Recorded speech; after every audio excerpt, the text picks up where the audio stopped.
I need to be very careful not to mix my emotions with being at the cinema for the first time versus what my actual thoughts on the movie are. This is going to be tough.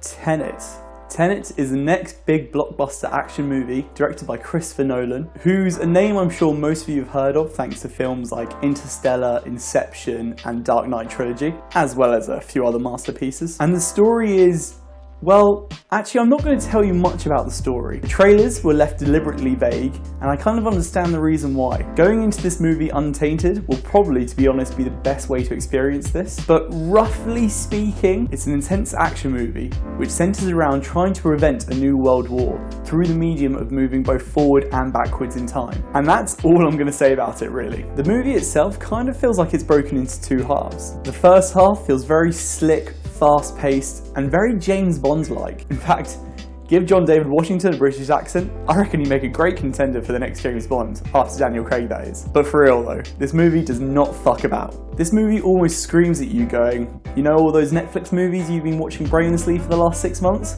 Well, bye-bye to those. I want you sitting up straight and paying attention for the next 2 hours. From the opening, the movie kicks off in a high gear and sets the tone for the rest of the movie. The more you pay attention throughout the whole movie, the more that you're rewarded by the end of it. And then on to part 2 of this movie. I don't want to spoil too much, but for me, it felt like someone stuck that last cog in to make a machine finally start working. It opened up this whole new entity, but at the same time making you go, that's crazy, but it makes so much sense now. And where the first half of the movie made me think that the time-bending mechanic wasn't really important or apparent, the second half of the movie bitch slapped me across the face for even thinking that. This movie becomes this insane Twilight revolutionary wonder, with some of the most unique action sequences I think I've ever seen. I didn't speak about him last time, but Kenneth Branagh is a pretty big standout in this movie. He makes for a really threatening villain, and correctly conveys the level of threat that the plot says he intends to carry out. Michael Caine, on the other hand, is barely in this movie at all. Maybe for like 1 minute or two, basically just one scene. So don't go into this one thinking you're going to see a lot of him. Moving back to our main heroes, John David Washington and Robert Pattinson. Both of them were fantastic. They both pulled off this look of being professional,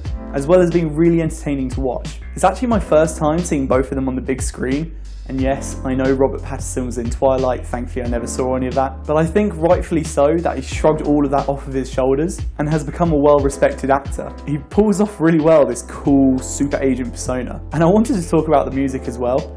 It's not performed by Hans Zimmer, but you could definitely fool me in thinking it was. It fits surprisingly well with the theme of bending and moving through time. Don't hold me to it, but I wouldn't be surprised if they had actually used some of the scores twice, having them both forwards and being reversed throughout the movie. It gave off this really unique feeling listening to it, as well as matching the unique feeling of the action sequences. And whilst judgments may be skewed, because it's a lot of people's first time going back into the cinemas, I think it's actually important to talk about how it relates to this movie. Out of all the movies coming out this year, I don't think I could have picked a better movie to welcome us all back to the big screen. It gives you enough thrills and enough wow moments to make you think about it long after the credits have finished. Being the only new movie out currently is going to help this film massively as well, I think. Some people are going to find a lot of repeat value watching this movie. I myself certainly can see myself watching this a second time. I think watching the movie for the first time versus the second time is going to give you a whole new experience. And also it's probably going to give me another chance to learn the specifics between the time mumbo jumbo that's in this movie.